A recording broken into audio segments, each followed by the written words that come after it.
Good morning po mga kahardot, welcome sa aking channel. Ngayon ay araw ng Biyernes muli at overtime tayo, at ang pakikita ko sa inyo ay ang preparasyon kung paano kami nag-umpisa pagtatayo ng structural steel. At ito guys ang aking video.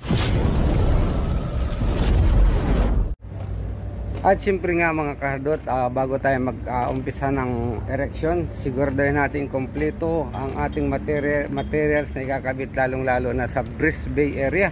At ito guys, ipakikita ko sa inyo, nakahanda na ang ating portal frame column. Ayan ang portal frame column guys, ayan, tingnan nyo.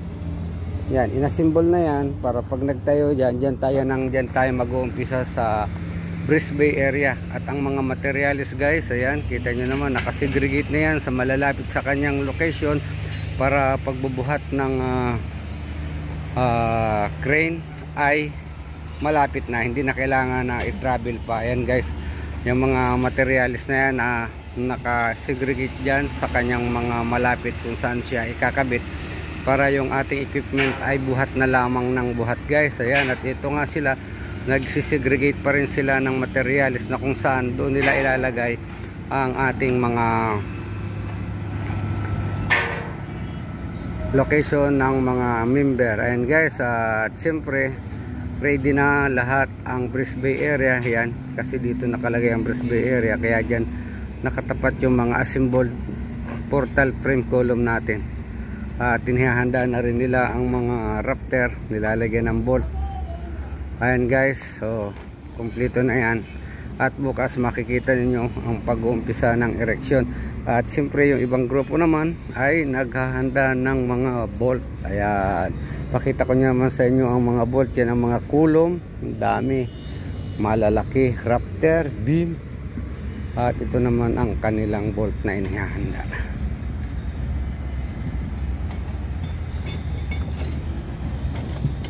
Oh, mapi jadi tools. Kuno gede. Ada 30 years. Before you are use. Oh. Well.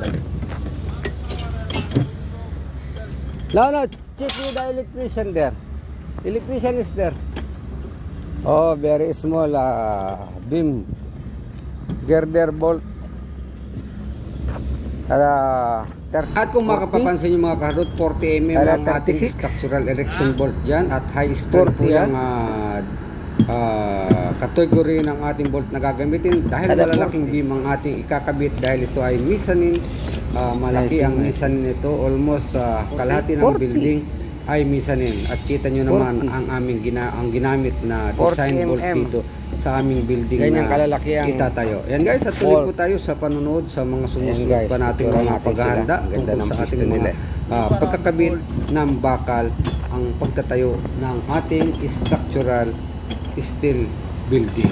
Yan guys, tuloy po tayo sa panunod.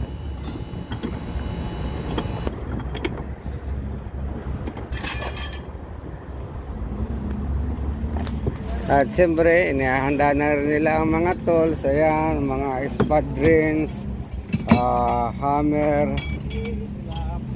open wrench, box wrench. Ayan, yan ang mga spanner. Inihahanda na. Ang mga bolt natin still ready.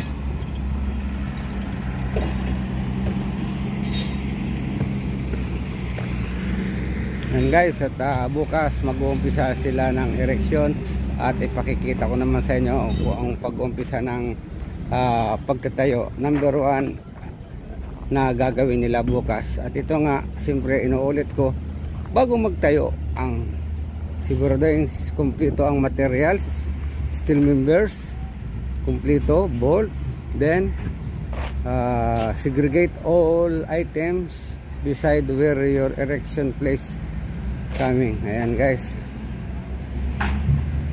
oh, dito sila mag-uumpisa sa side na ito.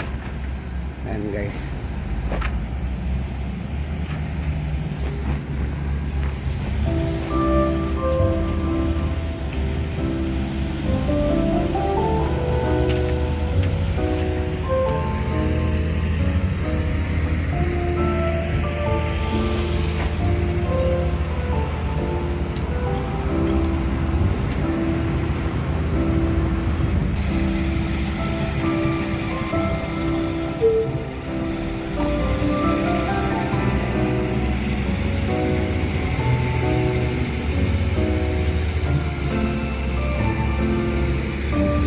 At ito naman ang mga strap tube natin. Ayan.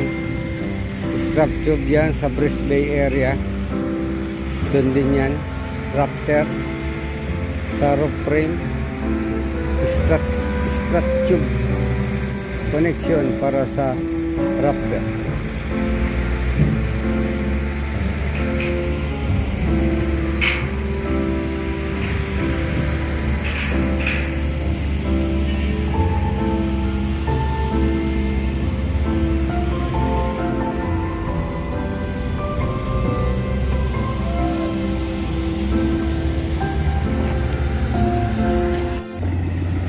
At ito nga guys, nililipat natin ang mga structural column na malapit doon sa pagtatayuan kung saan ang location niya. Kaya ang ating ginagamit na forklift at crane ay yan lamang para pagka nag-umpisa tayo ay abot na abot ng crane kung saan bubunutin at kakabit, hindi na tayo magdudouble handling. Ngayon guys, at ang mga beam, column, bracing ay andito sa area na ito kung saan doon nga ang location ay paulit-ulit. Ayan guys, at ang ating crane na gagamitin dyan ay gagamit tayo ng dalawa at mayroon pa tayo mga forklift na inihanda para sa padalawang direksyon.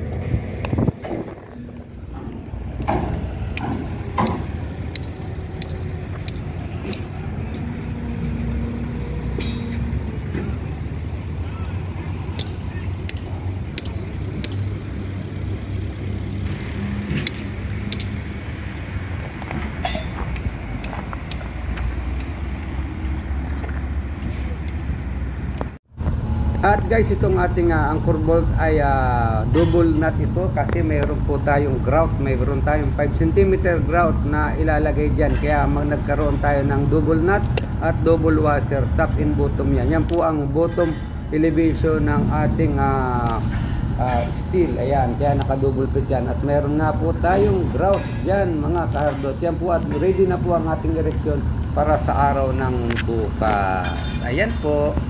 At yun mga kahardot ang ating ginawang paghahanda ng segregation at tayo nga po ay mag-uumpisa na ng ereksyon. Kaya yun po, nakasegregate po ang lahat ng gamit, material, sa mga tools, equipment nating gagamitin. At yun lamang po at maraming salamat po sa inyong panunood ng aking video at subaybayan nyo po at samahan nyo ako sa mga update na ereksyon namin gagawin dito sa aming structural works. At yan po ay ma-update kayo. Hanggang dito na lamang po at maraming salamat po sa lahat ng inyong suporta sa mga subscriber at kung mayroon po kayong mga comment, please connect down below at para po maibigay ko naman ang aking paliwanag. Yan po lamang, hanggang dito na lamang at bye-bye!